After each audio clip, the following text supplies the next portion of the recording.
Sindikatuak bakarrik ez, Nazio Batuen erakundeak, NATO, mundu mailako potentzia handienak guztiak ote dira greban gutxieneko zerbitzuak ezarrita giza eskubideen auzian, Gazako mendeku operazio eta genozidioaren atarian.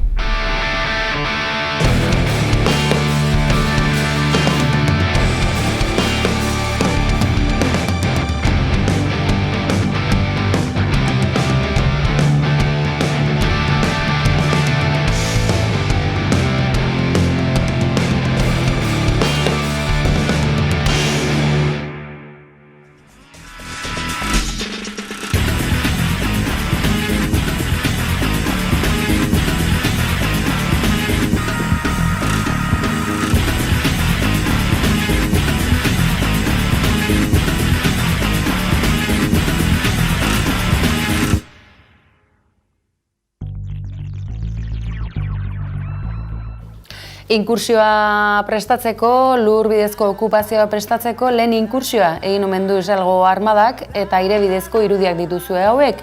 Ez du etenik baina hildakoen zerrendak. Al Jazirako kazetariaren familia bera ere zerraldo ikusi dugu azken orduotan eta zoritxarrez, sare sozialen aro digital honetan, streaming bidez jarraitu ahal izan ditugu kasi-kasi heriotza hauek. Al Jazirak gogor salatu du gertatutakoa, Katargo telebista kateak, kazetarien egoera arriskutsua eta euren senideek Gazan bizi dutena ekarri du noski lehen lerrora, eta zuzeneko konexioak benetan dramatikoak izan dituztenak. Edonola ere guzti hori ez dugu ekarriko ona, ez dugu prentsa hori egiteko asmorik atal honetan, baina ez dugu ahaztuko kazetariok geure lana egiteko eskubidea eta segurtasunez egiteko eskubidea dugula, informazio eskubidea, eskubide unibertsala delako.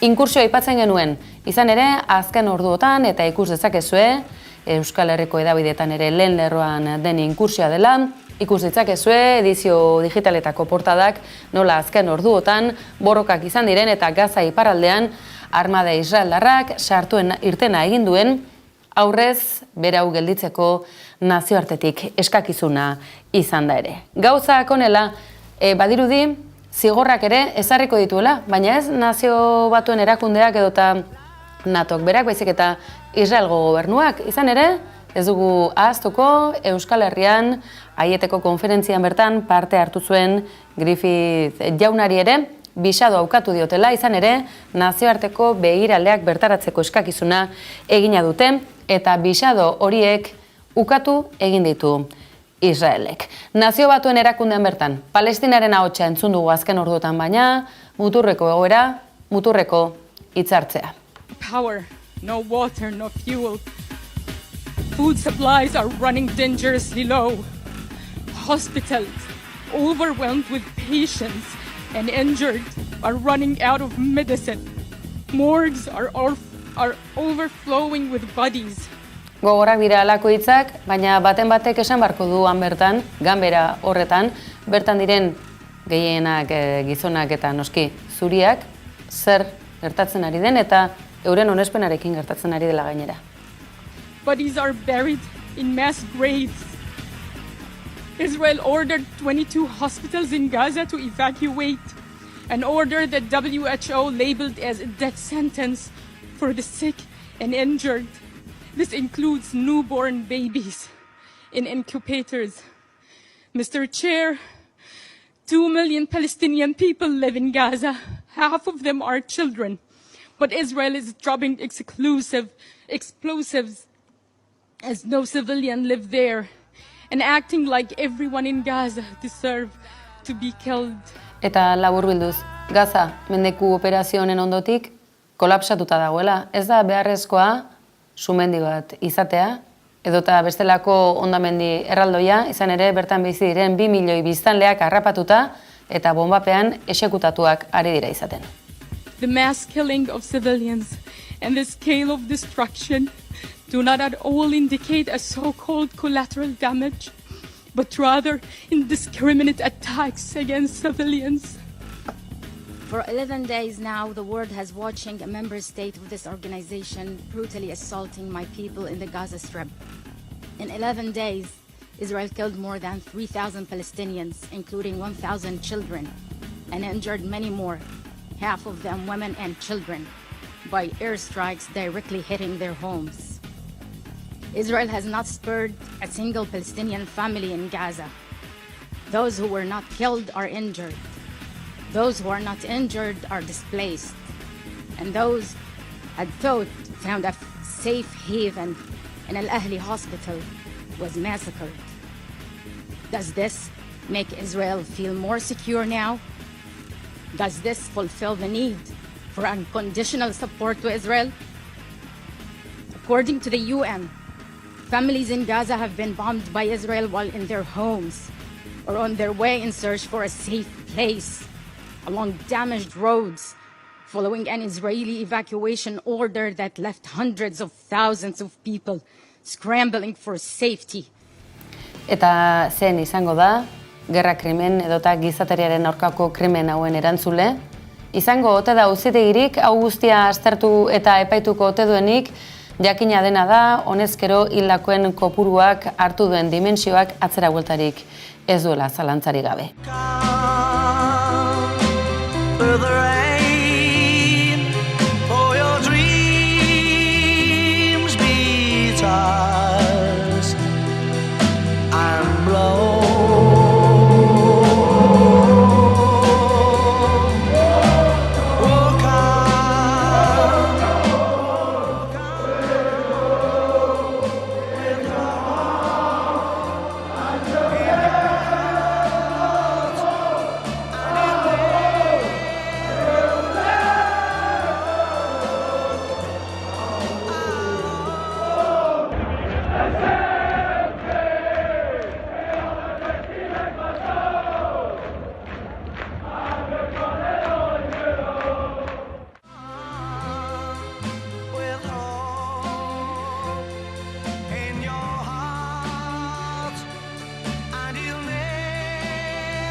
Segurtasuna, arrazakeria, Donostialdean bereziki azken aldian behintzat edabidetan alaxe irakurrela izan dugu gainera, bolo-bolo dabilen kontu bat da, delitu txikiek gora egin dutela, bestelako erasoak izan direla, segurtasun falta sentitzen dutela bizilagun hainbatek. Tira, halako gaiak badakizue gerora erlojupeko lehergailuak ere izan daitezkelak behar bezala ez badira kudeatzen, ez informazioari dagokionean, ez da dagokion analisiari dagokionean ere. Horretarako gaur geurean Xalbar Ramirez goazen Donostialdera, Gabon eta eskerrik asko gaur geurean izategatik.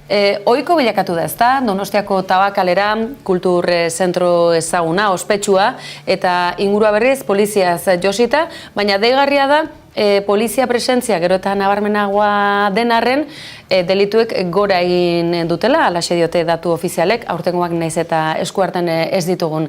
Zein da egoera? Akaso, baten batek ez duelako zuzenan berririk izan, edota bertatik igarotzen denak ere ez duelako ondo jakingo zer demonio gertatzen den? Bueno, gauza asko pasatzen ari dira batera, ez? Eta berezikiagen Tabakalerarekin edo Tabakalera inguruan egian bizitzen ari den eraldaketa prozesuan nabarmen areagotu den zerbait da, ez? Areagotzen da ere, azkeneko urteetan da nik uste bereziki koronabirusen krisiaren ostean, pobrezia gora egiten du, gale egoeran dagoen jendea are baztertuagoa da, eta horrek bai eman ditu mundu mailan, eta Donostian ere, egoera berezia zinetan, mugitzea bera ere zaila izan den pobrezia egoeran dagoen jendearen txarez. Orduan, Tabakaleran gertatu da, Tabakalera da leku ireki bat, pela, argindarrarekin eta kale egoeran dagoen jende asko erabiltzen du, eguneko zentro moduan, más o menos, ez? Hau da, eguna pasatu ahal izateko leku epel baten bila. Zergatik, besteak beste ere, eguneko zentroak itxi dituztelako, ez dagoelako nahikoa, bitarteko, ez, kale egoeran dauden herritarrak hartzeko. Hori gehituta ere, autobus geltoki berria bertan egin dutela, eta horrek ekartzen du, mugimendu handiagoa. Kriston saltsa dago, jende pila mugitzen da, eta oso nabarmena da hor, poliziaren kontrola egunero dago polizia bertan, bai eraikinaren barruan da bai kanpoaldean. Zentzorretan salba, kokapen horri nolabait azalpen bat eranzte aldera. Beraz, ulertzen dugu, Donostia berez ez da metropoli handi bat, Donolare Pasai aldea aintzat hartuaz, edo Euro erregioa, metropoli handi batean kokatu daiteken gune bat da, ezta? Eta zuzen ere justu, aipatzen duzu, trenbidea, autobus geltokia, kulturre garaikidearen zentro bat, askorentzako aterpe izango dena, baita mundu teknologiko honetan ere, wifi sareare eskaintzen duen gune bat. Beraz, aterpea zeintzu zabalenean, populazioaren zati handi batek baliatzen duena, baita ere kale gorrian dagoen biztanlegoarena ere. Badirudi, kale gorrian daudenak eta momentu honetan etorkizunari begira itxaropen gutxirekin molestiare bilakatu direla. Izan daiteke delituen gorakadagatik batetik, baina arrazakeria kontua ere bada, ezta? Ze azken batean pobrea bai, baina gainera pobrea eta esan dezagun paperi gabekoa, ezta? Bai, dudik gabe bi batera ematen dira, ez? Gertatzen da, eta hau gertatu zen oso nabarmen, joan denean egondako gertakari batekin, ez? ONG batek edo eman zidun bazkari batzuk kale gona ezagun jendeari, hor, eliskar batzuk sortatu ziren, baina ez zen inongo borrokarik izan, baina bizilagun batek zuen borroka bat izan zela magrebtar batzuen artean, eta polizia etorri zen, eta 50 gora pertsona identifikatu zuen.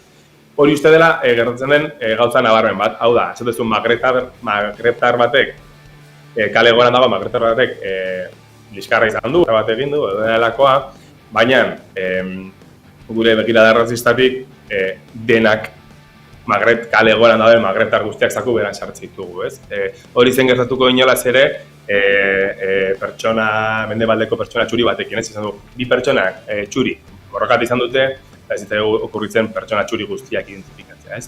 Orduan gertatzen da ere, noski pobrezia igotzen denean, delinkuentzia igotzen da, bistakoa da, ze delitu mota ere hori uste oso aipatzekoa dela, ez? Eta delitu txikiak dira lapurretak, eta lapurreta asko dira supermerkatuan edo kindegian, eta ez? Askotan janaria da. Noski daudela gehiago ere, ez? Etxeetan lapurretak, herritarrei mugikorra, edo, olako lapurretak ere badaude, dudik gabe, eta horregatik ere badago kezka handia bizilagunen artean, baina aipatutakoa, ez? Delituak igotzen ari dira, baina delitu txikiak direla, ez? Delitu txikiak aipatzen ditugu, edo nola ere, gazte magrebiar kolektibo zabala badugu, edo behintzat oso ikusgarri egiten da, gune horretan, eta delitu txikien gorakada hori aitzaki hartuta, poliziaz jositako auzua da gaur egun, egia auzua esate baterako, eta deigarria da delitu horiek bera ez dutela egiten, aldiz poliziaren presentzia itogarriare izan daiteke, oizoiko egoera edo segurtasun ezaren egoera hori benetan bizilagun guztiei ezurretaraino sartuaz. Akaso, segurtasun gabezi hori sentitzen duten herritarrak ere, errudun egitea ere, arriskutsua izan daiteke, polarizazio arrisku bat ere badagoelako, ezta? Baten bati arrazista dela, leporatu ezkero, ez delako seguru sentitzen, hor badago orekarik, erdibiderik, zenola azter genezake egoera berezi hau? Osa, nire ustez ere badela ere, eztabaida pixkate aregiago zehaztearen behar handia esan ditugu eta pixkate horregatik ere reportaje hau, ez? Segurtasuna ez arazoa hitz egiten da, baina oso gauza konkretua zitziten ari eta hitzetan ari gara kasu batzutan, momentu batzutan kalean beldurra pasatzea, edo lapurreta txikiak jasatearen beldurra. Hori segurtasun falta bat da, nabarmena, baina segurtasun falta askoz gehiago daude, ez? Eta uste hori importantea dela, ez? Segurtasuna, badagoela propaganda handi bat, segurtasuna lotzeko lapurrete txikiekin eta delinkuentzia mota zehatz batekin, ez? Eta ez beste batekin. Eta hori aurre egiteko, baina hori aurre egiteko dagoen aukera bakarra poliziarena dela. Orduan, egiten dalako segurtasuna berdin, segurtasuna falta berdin, polizia gehiago, eta dikotomia hortan oso errez jotzen dugu jarrera arrazistetara. Adibidez, esaten dutenean, eska atxilotzen dituzte, baina ordu betera aske daude. Ez? Ostra, zer izela proposatzen?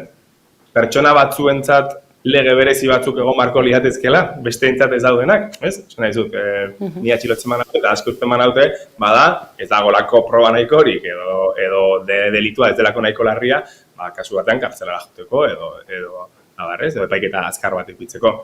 Baina eskatzen dugu beste jende bati bai, ez? Hor uste badagoela nola baiteko dikotomia hortan, edo dikotomia baino, kate horretan, segurtasuna eta polizia oso azkar pasatzen dugu beste jende mota bat identifikatzera, beste arratza bateko adirelako, beste klase bateko adirelako, eta beraientzako lege berezi batzuk eskatzea, horrentzako hori ikuspegi oso arrazista dena, ez? Gainera, Donostian bizi den giro honetan, azken garaietan lerroburu ezberdinak ikusi ditugu, ez?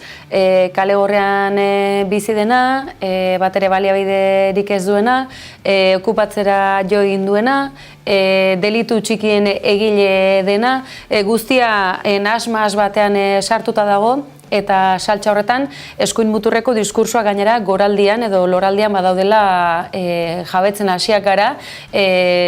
Orain arte, inondik ginora, espero ez ziteken inguruetan, biztanle komunitateetan. Bai, ne ustez kontu hontan, esango nuke, eskuin muturra erabiltzen ari dela diskurso bat, segurtasun faltarena, beldurrarena, uste beti historikoki egin duen gixan ez, beldur, identifikatu etxai bat eta beldur hori aireratu, esanez, ordenaren bitartez, eta legearen bitartez berrez harri behar dela, eta ez hori eskuin muturrarena. Baina bai esango nuke bestelako espazio politikoetan edo komunitatetan, inkluso ezkerragoak diren edo langile klasari lotuagoa den komunitatetan ere badagoela nolabait. Hau, ez? Segurtasuna eta ez gehiegi problematizatzearena eta nolabait hori, ez? Identifikatzea kasu hontan etxaia, ez? Eta identifikatzen da beti gu baino pobreagoa den hori, ez? Eta uste hor badagoela nabarmena den ez dakit, sesgo bat edo, ez? Akaso, batzutan, pantalla handian ikusten ditugunan, bestelako, ez dakit, herrialdeak urrunan daudenak, estatu batuetan, zenolako krudelkeria, zenolako sistema ankerra, eta akaso, alako adibideak sistema, ez dakit, basati hoien lehen hankapuntak ere izan daitezke. Egia da, Jaurlaritzak ere, trapezistak programa esate baterako abian jarria duela, baina gauza simboliko edo oso konkretuak dira arazoari behar bezalako irtenbidea eman alizateko poliziarena ez delako izango. Esan genezake, pobrezia borrokatu behar dela, baina ez pobreak. Gaur egun, aintzat hartzeko datuak badirelako, Hego Euskal Herriko datuak egon badaude gainera, eta pobreziaren muga hortatik zeinen gertu bizi garen populazioaren zati handi bat, eta bizitzak egun batetik bestera zenolako kolpeak eman ditzaken, eta babesik eta laguntzari gabe, ze muturreko egoeran, etorkizunik gabe, eta inolako esperantzari gabe bizitzeak zenoraino eraman gaitzaken. Bukatze aldera, irtenbideak, goazen bukaera positibo bat ematera, Xalba. Badu irtenbiderik honek, badaude esperientziak, ze epatzen genuen atarikoan, ez da? Metropoli nahiko txikia da geurea, badira asko handiagoak, baina ala eta guztiz ere, komunitatek badute akaso berdeskubritu behar duten gaitasun bat, ez da? Bai, nik uste hor badagoela zerbait, igual erakunde publiko eta beraien funtzioa zitzea egitean, ez dela ez dutela ezer egiten da, badaude zentroak eta ez dena nahikoa egiten, ez? Eta hor dago arazoa, baliabide gehiago behar direla, ez? Eta ez badago, bilatu inbar da, nondik lortu, eta hori uste dela aldarrikapen bat, ez? Eta orduan, pixkat egoera guzti hau ez dela begiratu bakarrik, nola egiten dugun hau, diru laguntzak, problematika horokorragoa da. Eta ze gertatzen da, kale goran dauden jendeak sortzen duen arazoei poliziaren bidez erantzuteak ez da soluzio bat, baina hori da oraingoz planteamendu nagusia. Zergatik ez dugulako imaginatzen mundu bat, eztabaida bat poliziari gabe. Nik uste ere, eta hau da pixkate plantatzen genuna, egora hau irtenbidea ez da poliziara. egoera hauen irtenbidea da, aipatzen zenuna, pobrezia bera borrokatzea, ez? Orduan, zergatik ez bali maitugu, ez badaude nahiko aurrekonturik gauzatutarako, zergatik ari gara puzten are eta gehiago eta urtez urte poliziaren bai plantillak, bai baldintzak eta bai funtzioak eta ez kale hezitzaile gehiago. Nik uste egian eskatu behar da polizia gehiago, eskatu ordez kale hezitzaile gehiago eskatu behar ditugu eta ez balin badaude udalari exigitu kontratatzea eta ona ekartzea, ez? Uste dut hortik hasita hasten garela ja aldatzen ze begirada daukagun kale egoeran dauden gazte magrebtarrekiko kasu konkretu hortan. Hor ja ez bagera eskatzen ari interbentzio poliziala baizik eta beste motateko interbentzioak ari gera nolabait ez etxaitzat hartzen baizik eta humanitzen, ez? Independientemente ere horrek arazoak sortzen dituen edo ez, auzoan, esan dizute delituak daude, eske delituak egiten jarraituko du jende batek ez balin badu zer jan, ez balin badu nola bizki, ez? Goazen kale hezitzaile gehiago eskaintzera eta goazen ere ezagutzera, ez? Hemen bizitzen ari diren herritarrak, kale egoeran dauden herritarrak eta hortik ez, zeren hortik ere badoa, ez? Aniztasun, gure hiri daukaten aniztasuna ez dela islatzen ere gure egunerokotasunean, ez? Borrokatzekotan, goazen borrokatzea, bizitza hau zaila egiten dutenen kontra, ez? Goazen borrokatzea, etxeko alokairua garestitzen dutenen kontrak, gure herriko eta auzoko komertzioak ixtera behartzen dituzten etxe jabe eta lokal jabe guzti horien kontra eta abar luze bat, ez? Orduan, nik uste tortikan badatorrela, ez? Aipatzen geruna, antolatu, antiarrazismotik eta poliziari gabeko soluzioak eskatuz. Akaso egunotan zerbitzu publikoak, gutxieneko zerbitzuak, greba tarteko, esan izan dugu, gutxieneko zerbitzuetan dela sektore publikoa azken garaiotan, akaso antolaketa komunitarioak ere, ez eta pribatuak izan, Urkulluren begibistan, zerbitzu publiko hori ere, auzotarrek eurek ere kontzientzia hori garatuta, akaso uste baina eskuduntza gehiago izan ditzaketela. Xalba Ramirez, Irutxuluko hitza, eskerrik asko gaur geuren izateagatik. Ekonomia kontuak ere bai, gaur jakin ahal izan dugu zehatz mehatz Bizkaiak 51 milioi jasoko ditula fortuna handien zergen bidez. Asko izan daiteke, gutxi, itxaron pixka bat. Eta Gipuzkoan abiadura handiko trena azken hilabeteetan, azken 11 hilabeteetan, 119 garestitu da. Milioi guztiak aintzat hartuta. Tira, baina gaurko zifra pixuzkoenak, interesgarrienak, akaso Iberdrolarenak izango dira? Mahai gainean dituzue eta baita pantailan ere, zenbat milioiko irabazia izan duen, 2007 milioi jaun Andreok, eta iaz baino askoz ere gehiago gainera. Ez aizu iruditzen akaso hemen datu alderaketan baten bat galtzen aterako dela, akaso zergadun txiki apal bizalegoaren gehiengo zabalau?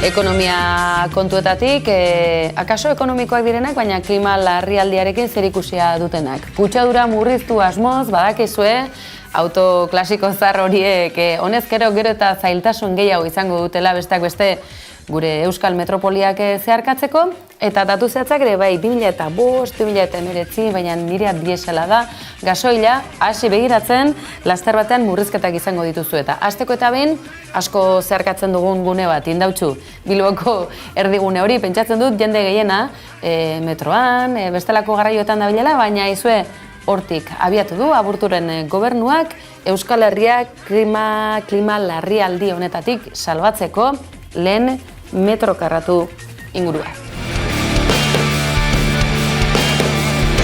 Ederki eta asteburua badator gaur osteguna izaki, baina badakizue asteburuetan gutaz ezin duzuela libratu, lantalde osoa hementxe platoan izango dugulako, eta aste honetako gomidatua Naikari Iturbe, sare erretarraren bozeramailea, eta tira, badakizue zeri buruz galdetuko diogun, ezta? Eta horrekin batera, aste honetan bertan aurkeztu duten kanpaina espetxeetako auziari giltza emateko. Zarraila, zuloa, atea, zabaldu, sarratu, Giltzak ireki eta isteko balio digu. Etxea, kotxea, kutxa, giltzarrapoa, kaiola, espetxea. Preziatu duguna giltzapean gordetzen dugu. Dirua, bitxiak, paperak, sekretuak, oroitzapenak, nostalgiak. Zarratu, iraganeko minak, gorrotoak eta violentziak atzean usteko.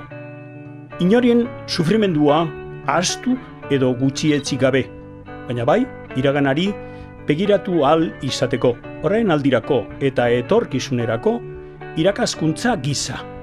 Akatzetatik ikasiz ez errepikatzeko, norgehiagokak giltzapetu eta iraganean ainguratzen gaituzten lehiak isteko. Zabaldu konponbideari ateak irekitzeko.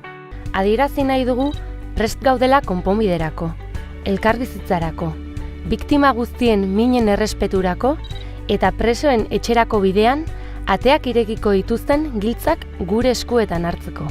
Legaruntak dion bidetik, hamarkadetan zehar aplikatzen ari zaizkien salbuespenak betiko baztertuz.